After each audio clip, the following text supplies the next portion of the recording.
The winning ticket is not too bad. This is the Captain and the Kids cartoon from 1938, directed by Burt, Gillett, written by Platt and Rudolph Dirks. And we have voices provided by Elvia, Allman, Blanc, Billy Bletcher, Shirley Reed, and Danny Webb.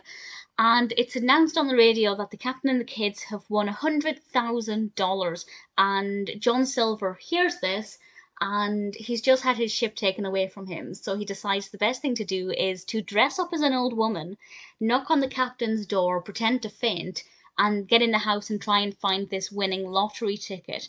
And honestly, it's quite an interesting concept, and I didn't mind it. I thought the narrative was well developed. I think that the pacing started to slow down a bit towards the end, and they could have shaved off maybe a minute or so here and there, but not to the point where I felt like it was dragging and I wanted it to end. It's definitely very creative.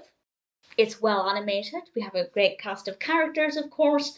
It's not my favourite Captain and the Kids, but it might make a top 5 list. I really enjoyed it. The narrative was very well executed. It's a little funny here and there.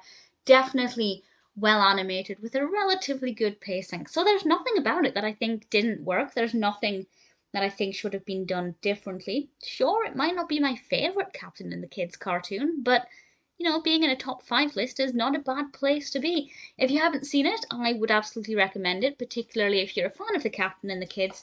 If you haven't seen the Captain and the Kids, it's not the one I'd recommend you start with, but at the same time, I think it gives a good feel for the kind of thing you can expect with those cartoons. So the winning ticket is definitely not bad, and what I'd say is probably worth watching at least once.